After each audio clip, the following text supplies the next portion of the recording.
And welcome back to the Touchline Talk Show. Thank you so much for tuning in. Be sure to hit that subscribe button.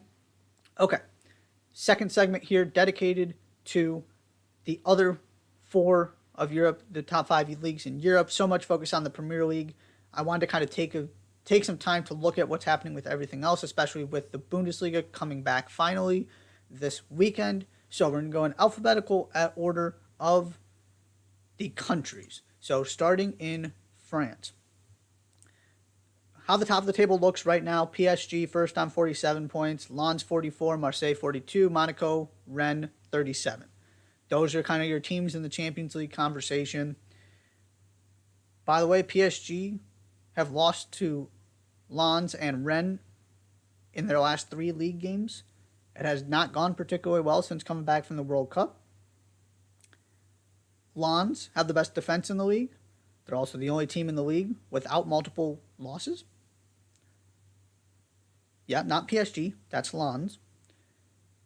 And Marseille have been in really, really good form and now don't have a European competition to focus on, to sort of have to spread their resources because, well, they finished 4th in the Champions League group again. This is still very, I'm not going to sit here and say PSG are in any kind of real danger. They are winning the league by 3 points. I expect they win it by more than that. But there was a long stretch here where PSG were undefeated across all competitions. And Lens in particular were able to just kind of hang in there by not losing games. They've got some draws, which is why they're 3 points back. But this, to me, it's not as much about PSG as it is the rest of these teams in this league are really hanging in there. And then PSG lose 2 out of 3. Lens get a head-to-head win. And now all of a sudden it's a 3-point gap. But this is kind of setting up to be really interesting. Of course, Lens kind of coming out of nowhere. They've been decent the past few seasons since getting promoted. This was not supposed to be, former Chicago Fire player Przemysław Frankowski is out there scoring penalties for him. It's a great story that, because there are so many other great stories with Arsenal, with Napoli, it's kind of flying under the radar, I think. So I want to give them a shout out. And then this Marseille team too. Think about where they were not so long ago. Get back into the Champions League and are backing it up in domestic competition as well. Because so many times you see that team get into the European competition. Think Burnley in the Europa League. Think West Ham last season. And now what is happening to West Ham this season. And it really takes a toll if you're not ready for it and you don't have, PSG money to go build a team with 20 plus starters on it. Having those extra games, that extra competition that obviously you care a great deal about because it's a European one, really takes a toll. And Marseille have found a way to balance it, and now they don't have to worry about it for the rest of the season. And it's been a little bit more up and down for Monaco and Rennes, but they're also right there, at least in the conversation. So that is kind of what is going on in France. Then we get to Germany. Like I said, the Bundesliga is about to resume. They took the traditional Bundesliga winter break after the World Cup. So you've got teams playing friendlies. You've got Daley Blind signing for Bayern Munich. And we haven't seen any of these teams playing a competitive game since, early November. Current table: Bayern 34 points, Freiburg 30, Leipzig 28, Frankfurt 27, Union Berlin 27, Dortmund 25. There's a lot of teams kind of up at the top of this league. It was Union Berlin who was really keeping pace with Bayern. They've sort of fallen off. Freiburg have been incredibly consistent across both the Europa League and the Bundesliga. Very quietly having an excellent season. Want to give them a shout out too. The other teams, it's been a little bit more up and down. And Dortmund just can't seem to get it going. There was a stretch where I was really, especially when Bayern were struggling too, I was talking myself into the fact that Dortmund were keeping themselves in there, keeping themselves in the title race. and they just didn't do quite enough to ever actually overtake Bayern. And then you slip up, Bayern starts winning 5, 6, 7 in a row, and all of a sudden it's kind of over if you're Dortmund. But they also need to get back into the Champions League. That's going to be part of this story here, is can they put a run together in the second half of the season? Can Sebastian Haller make an impact? We'll see what kind of fitness level he's at. The other couple things I want to mention here. Manuel Neuer out for the season. I don't think it's official yet. At least I haven't seen anything, but there were plenty of reports I saw that Jan Sommer is going to come in and be his replacement. The fact Bayern can just do that is an incredible luxury as sort of a short-term option there. Bayern know as well as anybody in the world just how good Jan Sommer can be with what he's done to them in his career. So there is a goalkeeping situation to keep an eye on at Bayern. And then Leipzig. Marco Rose has Leipzig rolling. It's been, it was bad, and then it got awful, and then they pulled their Champions League, group stage together, and they started winning big time in the Bundesliga. And now all of a sudden, your first game back is against Bayern Munich. They win that, it's 3 points. You ask me if Bayern's going to get pushed by somebody, who is it? Without a doubt in my mind, it's Leipzig. Can they keep this going? What do they look like coming out of this extended layoff? Because they were easily the most informed team in this league heading into it. We'll have to see. But they're doing that thing again where it's just incredible highs, incredible lows. And I thought that they were going to have it going at the beginning of the season, and it did not go that way at all. But now Timo Werner's back. Christopher Nkunku is the leading scorer in this league. And here they are back in a Champions League spot, still within striking distance if they can keep this up in the second half of the season. But Bayern doing Bayern things despite how shaky they've been at times this season. That's the other story out of this for me, is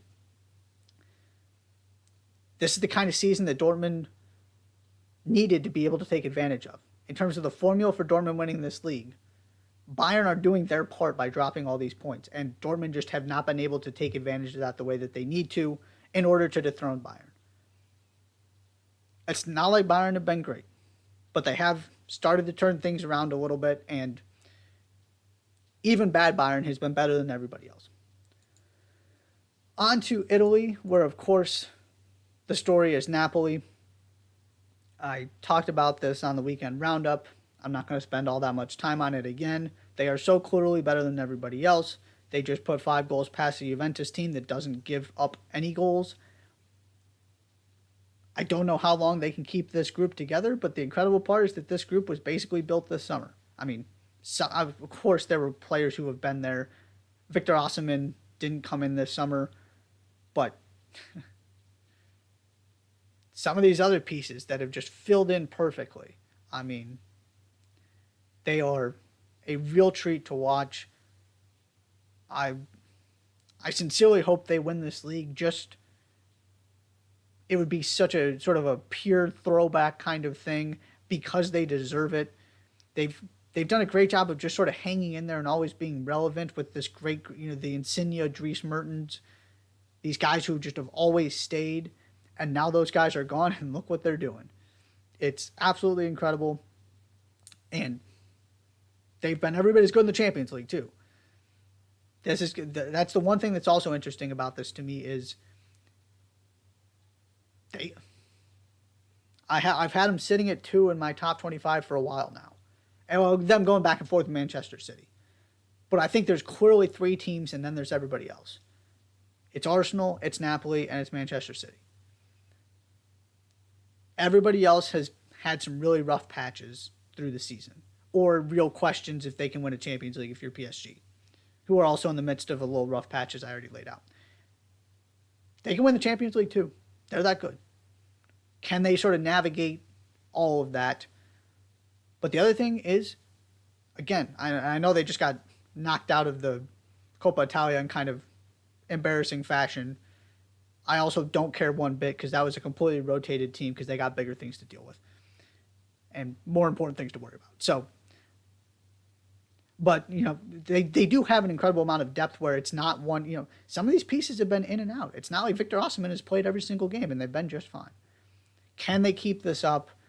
To me, it's not a question of if they win the league. It's a question of can they continue to be this much better than everybody else, or do they slow down a little bit as the season goes on? Other couple things I want to mention. The second best goal difference in this league is Lazio. Oh, so sorry, I forgot to do our table here. So Napoli have 47 points, AC Milan have 38, Juventus and Inter have 37, Lazio have 34, Atalanta have 34, Roma have 34. Second best goal difference, though, is Lazio. That's in large part because the Milan clubs and Atalanta had it going defensively for a while, which is why they were hanging with Napoli, and then it kind of fell apart, which is why they're no longer hanging with Napoli. They're conceding too many goals. They got defensive issues. Roma and Juventus aren't scoring enough goals. And so you just don't have another team that's balanced the way Napoli is and as dynamic offensively as Napoli is. And so everybody else kind of has these flaws. And we finally got to where I expect, outside of Napoli. Nobody saw Napoli coming. I'm not going to pretend like I did. If anything, I expected them to struggle this season because of what they lost. So got that one really wrong too. But there just wasn't a lot separating the rest of these teams for me, and that's exactly where we're at. Particularly the Milan clubs and Juventus. I expected Juventus to be better. Now that's finally starting to look like a good prediction. Of course, they were also awful for a while there. Inter had a stretch where they couldn't beat anybody good. AC Milan have been fine, but just never really kicked it into high gear. And again, they lost, the pressure of trying to repeat. They don't have the exact same squad from last season. They didn't really reinforce in a lot of meaningful ways. And so it was kind of logical they were going to take a little bit of a step back. Inter are just kind of hanging around. And maybe this is a different conversation if Lukaku had been healthy all season. That's another interesting storyline to follow second half. And, of course, what Juventus sort of do in part 3 after the awful beginning, the excellent recovery, and now you're just sort of back at square one. Who takes control of those couple Champions League spots, who wins the battle of these three teams in the second half of the season. And then Spain, Barcelona 41 points, Real Madrid 38, Real Sociedad 35, Atletico Madrid, Villarreal, Real Betis all on 28. Of course, Betis have an extra game to play because they played in the Spanish Super Cup that kind of messed everybody's schedules up. So they are much more in this conversation than their current place in the table suggests. And then there are also 3 other clubs, Osasuna, Athletic, and Rayo Vallecano, with 26 or 27 points. So the race for the Champions League spots, the race for the other European spots, should be really, really exciting in La Liga, which is always a great thing for the league. Real Sociedad have been really, really impressive and have basically been as impressive as Atletico Madrid have been disappointing. It wasn't just the Champions League for Atleti. It's not like it's been going great in La Liga either. Now João Felix is gone. It just kind of seems like this is the end of this Atletico Madrid, and it's time to reboot and rebuild. We'll see if that actually happens. But Sociedad, across the Europa League, across La Liga, have been phenomenal. And I'm also a big fan of this Betis team. And you've got a Villarreal team there that proved what they can do last season. So there's an awful lot of pressure in terms of that Champions League spot. That in the fourth one in particular. If you're Sociedad, you got to keep it up because there are people who are going to keep putting pressure on you. Now, they've got a pretty good cushion right now, but stranger things have happened. And then you've got all these teams, if you're Atletico Madrid, who are right there. I'm not convinced in any way, shape, or form Atletico Madrid are going to be the Champions League next season. So that's a storyline to follow is, kind of what becomes of this. How does this season end for Atleti, and what are the ramifications of that heading into next season?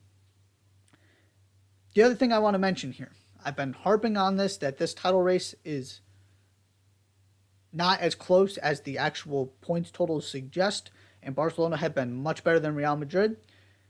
538's Soccer Power Index gives Barcelona a 69% chance when I looked earlier today of winning this league.